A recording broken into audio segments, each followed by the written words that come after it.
we can help change our world through responsible investments. Capital markets are proving this by adopting environmental, social, and corporate governance criteria.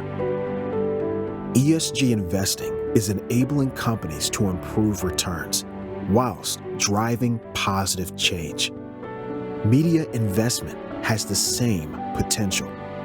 Brands must now make informed decisions about which media owners and technologies to fund. Demand diversity and equal opportunity. Demand environmental sustainability. Demand privacy by design and data protection. Demand transparency. It is time for principle-driven growth. Use media investment to drive positive change. Ubiquity, world leader in media investment analysis.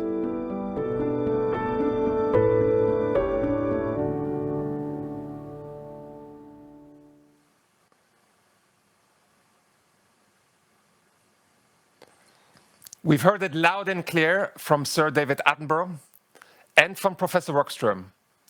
It's time to act now. We've also heard from Connie Brahms that marketers can play a role in making sustainable choices simple and preferred, and that it can be a tremendous engine for growth.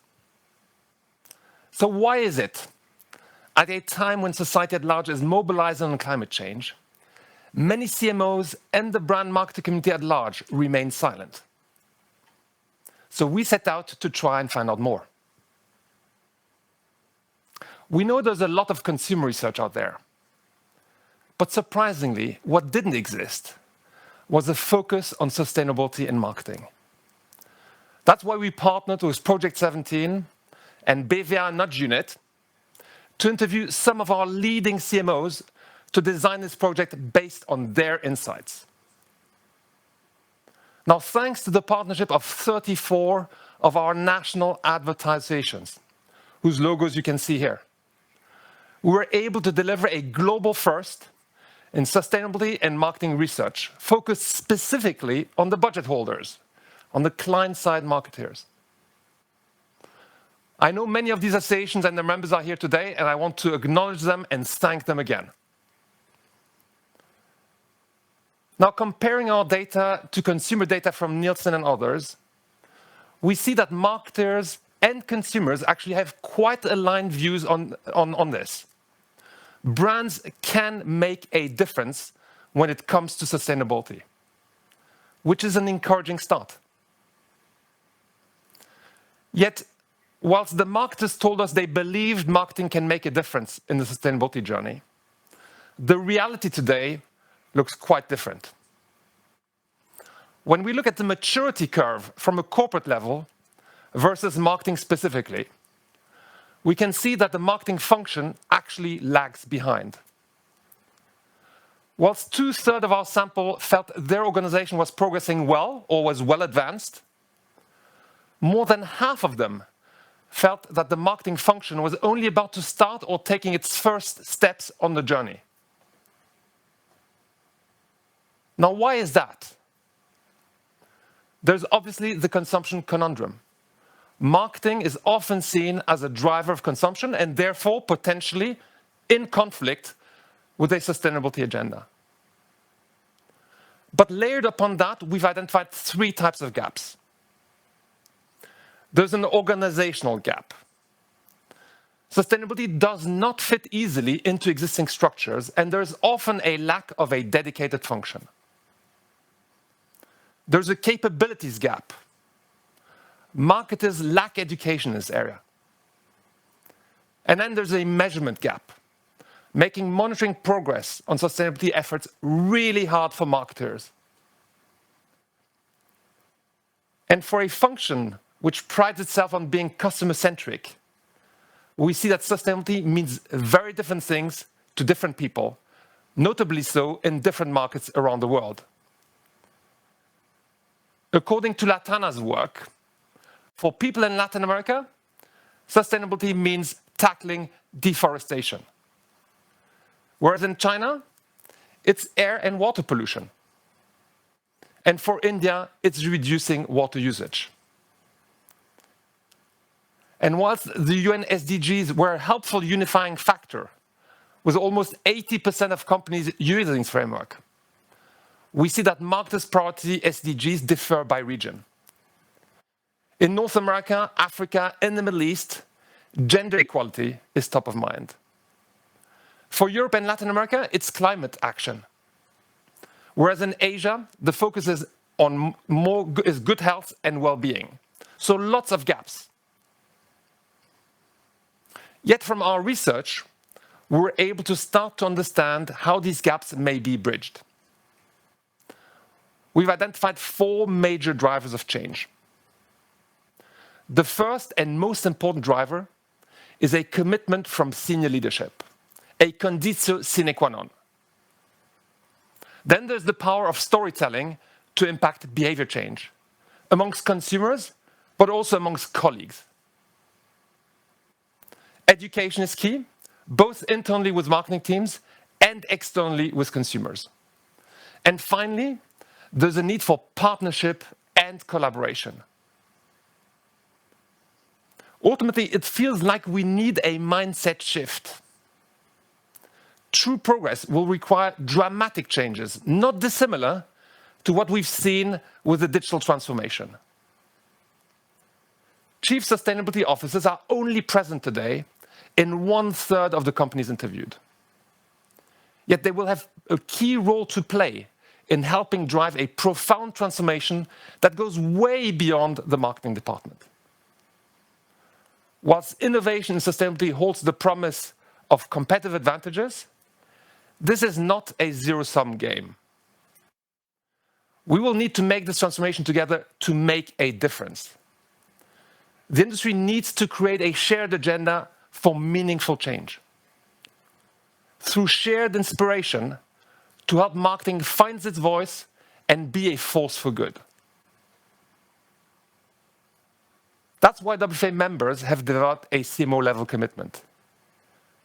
The Planet Pledge, designed to amplify existing efforts and introduce new actions that marketing leaders can initiate and champion, helping marketing play a leading role in support of this transformation, which is so urgently needed. In May 1927, the 15 millionth Model T came out of the plant. A large injection molding machine turns out all the parts needed to meet the customer's demands for service. From the eye appeal and swift effectiveness of the smallest utensils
Let me say that the Planet Pledge is inspired by and building on some great industry work, which is already underway.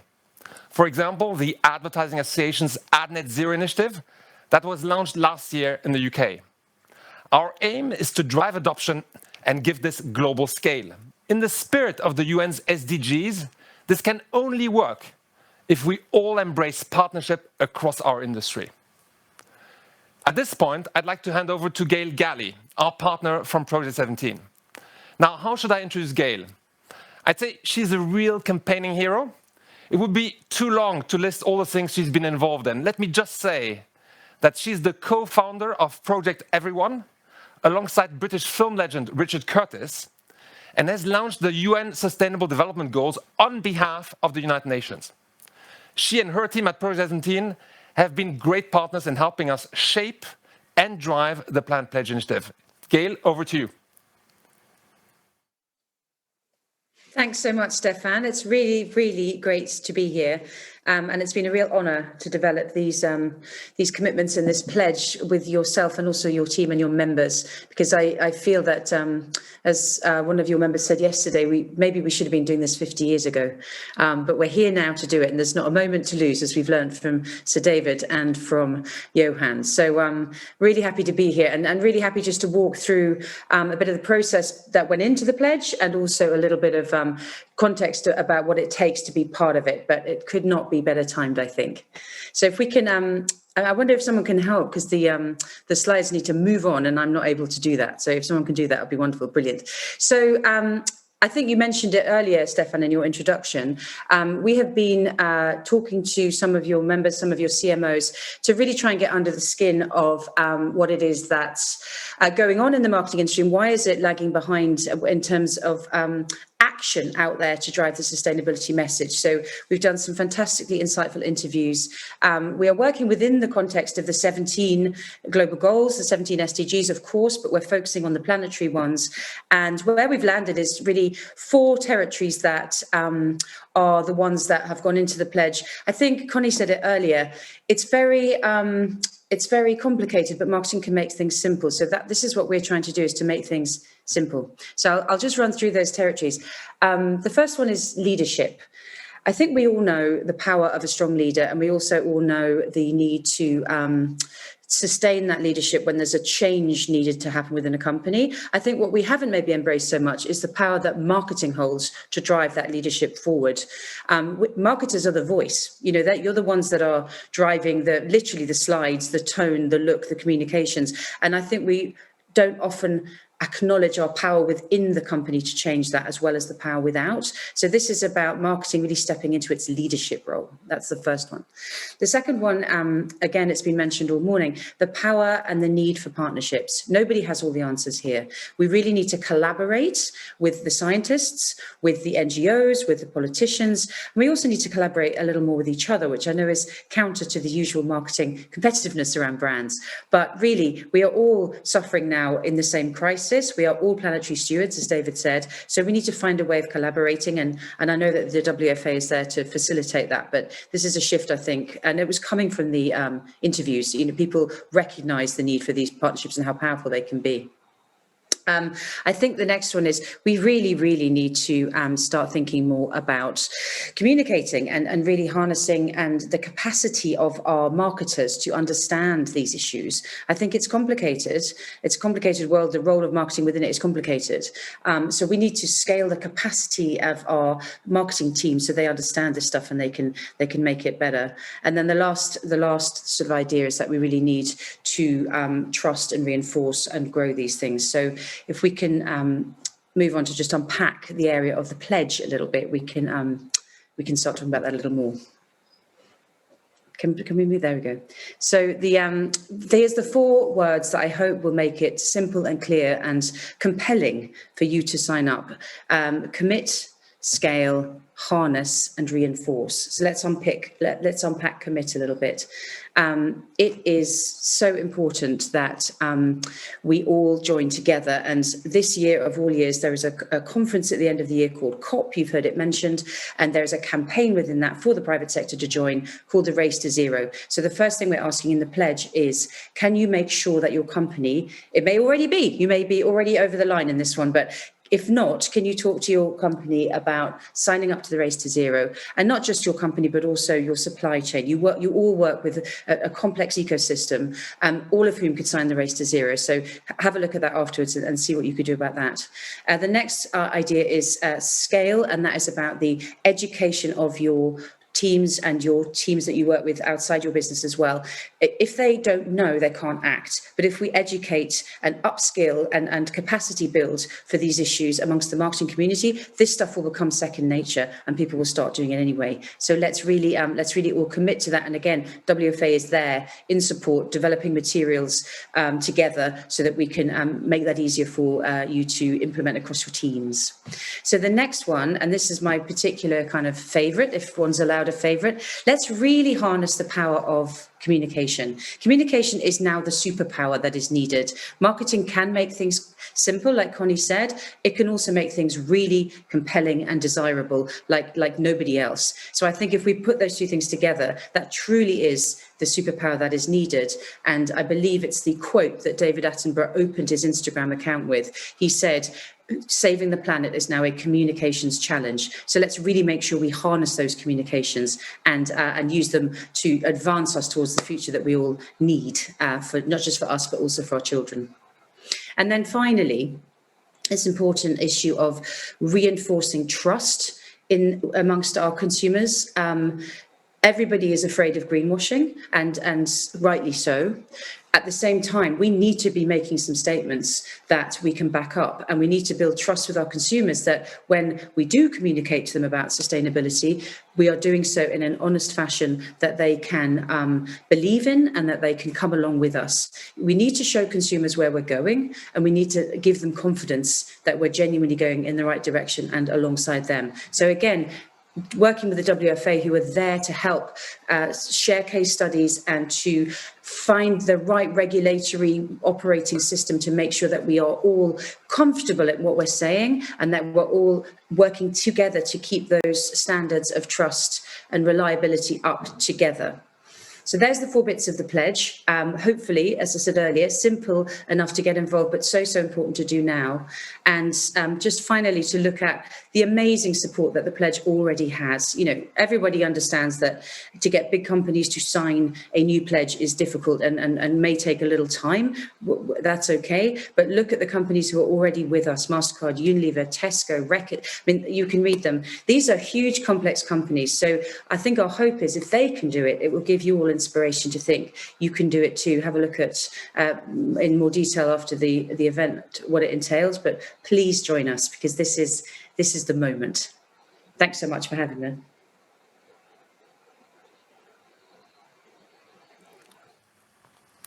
Thank you very much, Gail, for unpacking the Planet Pledge. We'll bring you back into a Q&A session together with our next speaker, with Rupen Desai. Rupen is the Chief Marketing Officer of Dole Packaged Foods. We're delighted to welcome him from Singapore.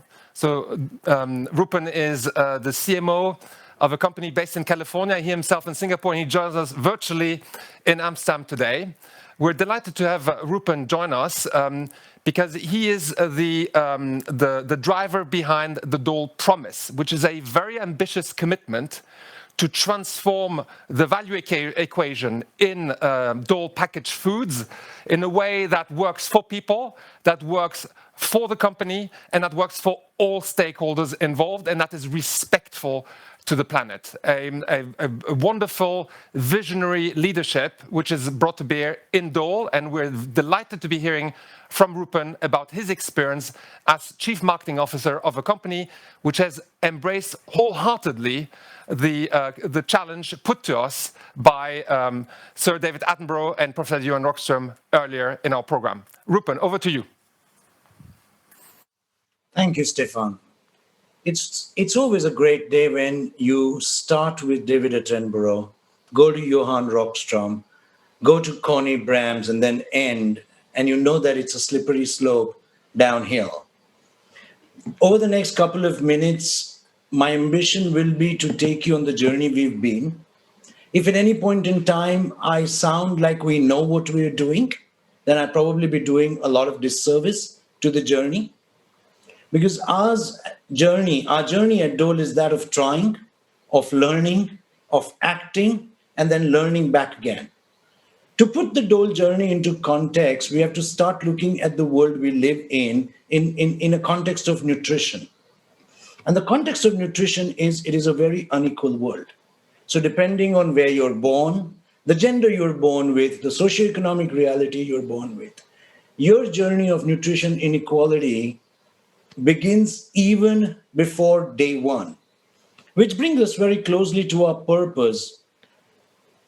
As a company, which is a 170-year-old company trying very hard to change ourselves to a 170-year-old startup, we realize that we have a very lucky and therefore a very big responsibility to begin with. We can literally eat our purpose. I mean, if you think about it, we don't make much. Mother Earth makes all the amazing stuff, and we have to bring it in its most pristine form. And therefore, the way we frame our purpose in this world as a company is good nutrition needs to be like sunshine. Sunshine doesn't choose who it shines on. And like sunshine, good nutrition needs to be available for everyone, not just a few. It has to be a human right. Cut back to a year and a few months ago, where we were thinking of talking about the new purpose to the world right at the start of the pandemic.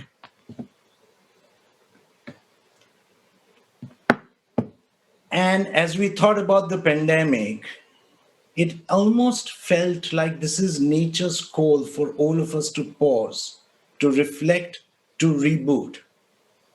It has been the time for ordinary people to do extraordinary things. It has also been the time for ordinary companies like ours to try doing extraordinary things. But as statistics now show us a year plus later, and as was our guess even then, 13 to 14 months ago, it is the time where a lot of companies would be prioritizing profit at the cost of people or at the cost of planet. And if you start thinking about what exactly does your business or my business scale, I'll try and explain this through the journey of an ugly fruit. Think about it. A lot of us throw away a fruit just based on how it looks. If it isn't waxed enough, if it doesn't look precious enough, an ugly fruit gets thrown away. But an ugly fruit thrown away starts affecting the prosperity of people. You take it away from somebody that could have access to this nutrition. You take away prosperity of the farmer who grew that ugly fruit. You take away the propensity of that, the ability of that farmer to invest back into better nutrition. But whilst you affect the prosperity of people, you start also affecting the prosperity of the planet with the landfill and the methane. And as you reflect upon this, each of our business scales something. And the question for us was, do we scale good or do we scale harm? And the large awakening was that people, planet, and prosperity are all intrinsically interlinked. Now, if I'm selling sugary water, I'm already affecting the prosperity of somebody's health. But if I'm selling sugary water in a plastic, like us, we still are selling our fruit in a plastic cups, then we are scaling a considerable amount of harm. So the big question we had to ask ourselves at the start of the pandemic was, how much of good can we scale versus how much of bad do we stop scaling? So at the start of the pandemic, we launched a very ambitious set of purposes. The core spine behind the purposes was the interdependence between people, planet, and prosperity. But they weren't planet promises, they weren't sustainability promises, they were a new business model, because the moment we were able to unleash the interdependence between people, planet, and prosperity, we started scaling both good and started reducing our scaling of the harm. And obviously, launching such a set of promises in the middle of the pandemic gave rise to a whole host of conversations within the organization. And we're blessed with a leadership team and a CEO that was very insistent on choosing progress over perfection. We were also fearful of the PR backlash that could come when you start making the promises. And you've got to understand that as an agri-business, the amount of crisis and the amount of PR that can come our way can be tremendous. We started with the humility of saying we don't have all the answers, but are committed to finding them. The Planet Pledge is another way we intend to find a lot of answers. And I love Connie's quote, which says, look, I don't want to compete on sustainability. I want all of us to find the answers, to be able to share them so that together we can start making a difference. I mean, Anne Frank had another quote, which is, how wonderful is it that nobody need wait a single moment before starting to improve the world. So I'll end my session with saying there was a whole host of humility that still is. There was a bit of Don Quixotic chasing of windmills. As we launch our promises at the start of the pandemic, could we please play the film?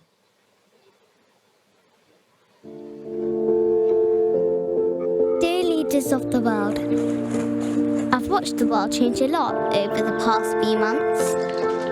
The skies are bluer. We're eating healthier.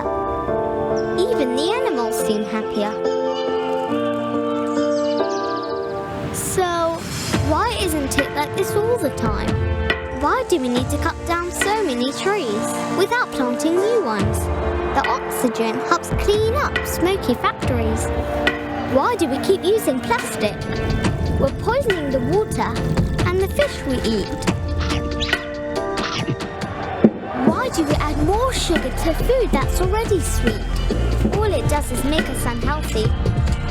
And why don't we do more for hungry children? All the food we waste could help feed them.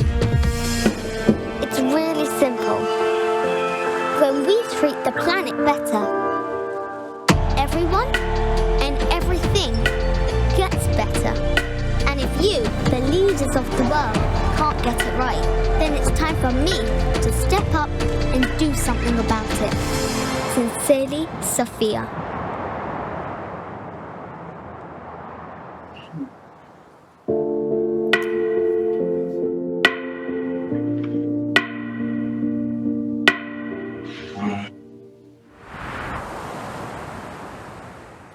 Thank you very much, Rupen. Who are we meeting here? This is who I do it for. And like it happens in all such lives that we lead right now, these are my two amazing daughters. This is Mia and May. And for sure, and this wasn't planned, I can promise you this. It's their bedtime. It's 7 p.m. in Singapore, but they've just decided to come and say hello so that everybody knows who we do this for.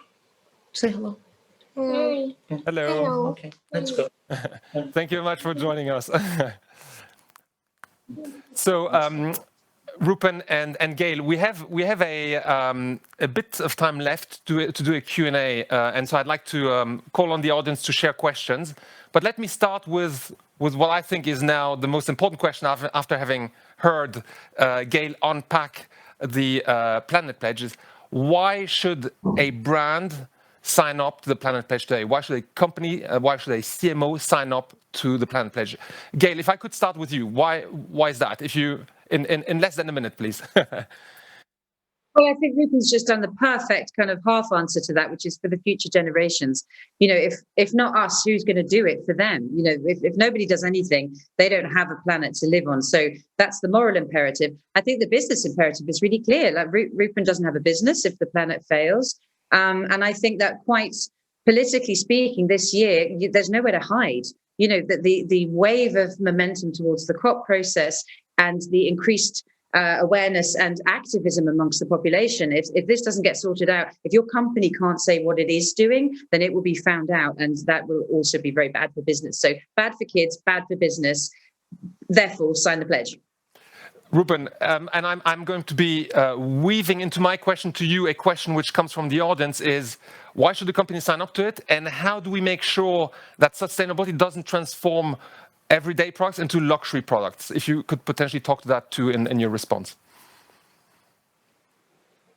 So I think we've got to begin by understanding that being unsustainable has been systemically created. And therefore, the journey to a sustainable life will also need to be systemically created.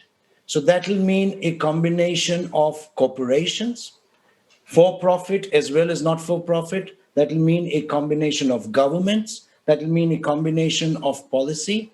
That will mean a view of collaboration rather than competitiveness. I mean, right now, when you look at how many companies are trying to find the alternative to plastic, it will take all CEOs to not view that as a competitive advantage, but a collaborative advantage.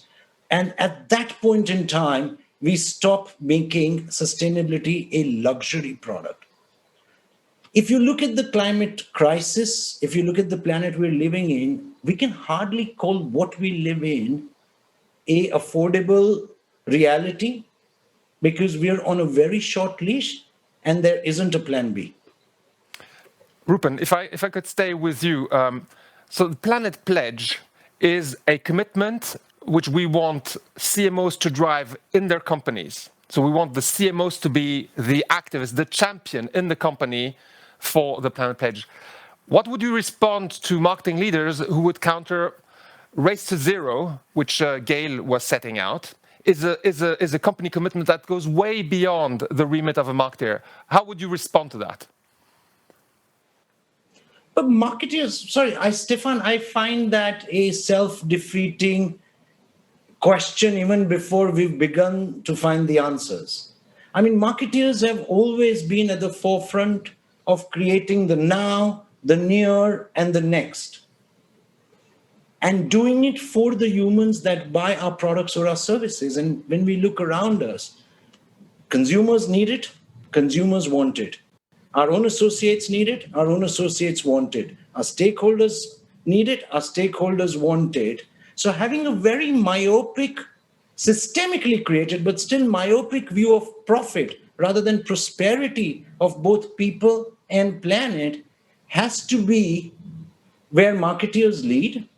Of course, CEOs will play a role. Of course, CFOs need to play a role. Of course, chief innovation officers need to play a role. But if we could do this with a detergent powder, moving it to a liquid, moving it to a tablet, moving to washing machines, I'm sure all of us can agree that our planet is a far better battle to be winning on. Thank you, Rupen, for this upbeat note. Gail, we're talking about COP26. Johan Rockström was referring to it. There's a lot of press coverage today in the run-up to tomorrow's US administration-led climate summit. What do you expect will happen at COP26 in November? Well, I mean, it's a difficult year to be certain about anything. I think the big hope is that the COP can happen this year. It was already delayed from last year. And if we remember that the COP is called the Conference of Parties, and it's where every nation sends their world leader and negotiators to really work out how the world is going to reduce its emissions. So what is very much hoped is that this year we will see bolder commitments, even than was promised 5 years ago at the COP that produced the Paris Agreement. What we will also see from the private sector and from the NGO world is a huge increase of commitment and also volume of demand for change. And I think, just like Rupen was saying, this is a systemic challenge that we have, and we'll only solve it by working together. So one hopes that the politicians will hear and learn from and take heart from this momentum, particularly from the private sector, as we rebuild after COVID. You know, everybody wants a thriving private sector. Everybody needs jobs.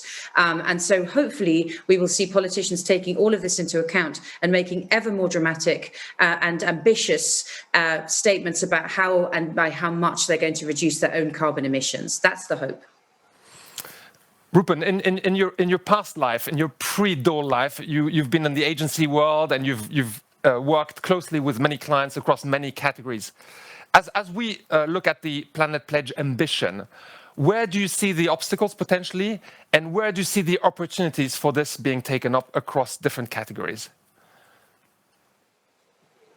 I suspect it will be on how we measure ourselves, because we are building marketing departments that are being measured across singular growth objectives. We are creating metrics on measurement which are much more about eyeballs. And I think we'll need to broad-base just as much as profit needs to be broad-based to prosperity. I think our measurements need to be broad-based as well, so that every marketer feels positivity and optimism when they save the world of one less single-use plastic, as much as they get joy at a new YouTube penetration number. So, one last question for both of you, and I'll start with Gail. We saw in our poll, which I ran at the beginning of the session here today, that actually 85+% of the audience is confident that marketing can be actually a positive driver in the pursuit of a more sustainable future. If I could ask you, Gail, what makes you actually confident that we're going to be taking up this challenge successfully as marketers? Yeah, it was very heartening, wasn't it, the response to that poll? So that was a good way to start the day. I get confidence when I see the speed with which a movement can take form, and when you see marketing driving that. So I'm thinking when Adidas launched the first shoe made from marine recycled plastic, that was also coming at a time when David Attenborough was doing a Blue Planet series about the ocean. But the speed with which it became the thing to take plastic out of the ocean was really extraordinary, I thought. And I can refer, there's many others. And I feel like this community has the power to make things speed and scale. And that's what we need right now. And I'm very heartened. The fact that you're doing this as the WFA, the biggest marketing organization in the world, I'm very, very heartened that this is now going to take off. And Rupen, what makes you confident? What makes you feel optimistic? I think it's one of those rare professions that combine humility and stubbornness. Okay, I think most marketers will accept they don't know a lot of stuff about a lot of stuff. And therefore, there's a certain amount of humility amongst all the marketers. But there's also a bit of chaotic stubbornness when it comes to great ideas, when it comes to unleashing the power of the creativity, when it comes to unleashing the power of people. And the constant experimentation between humility and stubbornness is something that is intrinsic to each and every one of us as a marketer. And for sure, my daughters need that creativity for a better world. Thank you so much. I'd like to conclude on this positive note and give our best regards to your daughters tomorrow morning. We have heard them loud and clear. Thank you, Gail, and thank you, Rupen. Thank you for joining us. Thank you very much for having us. Very much for having us. Now, for any brands which are interested to hear more about the Planet Pledge, or even better, which are prepared to sign up to the Planet Pledge, visit our Sustainability Hub at wfaplanetpledge.org and get in touch. Together, we can make marketing part of the solution. Ladies and gentlemen, this concludes the second day of our Global Marketer Week. I hope you enjoyed the presentations and feel inspired and energized to take action. We will reconvene tomorrow at 10 a.m. Amsterdam time, 4 p.m. Singapore time, for an exciting final day. Our focus will be on value-driven growth, with some fascinating case studies out of Asia. We'll be hearing from the president of LVMH Greater China, from the CMO of Grab, the super app that bought Uber in Southeast Asia, and from Shatri, the founder and the CEO of Asia's incredible martial arts sports property and the star of this season's The Apprentice in Asia. And as icing on the cake, we'll conclude our day of our conference with the legendary Mark Ritson, the Marketing Week columnist, who's going to share his very candid perspective on some of the themes we've covered in our conference. I can promise you some fireworks. It should be good fun. Thank you for joining us today, and see you all tomorrow.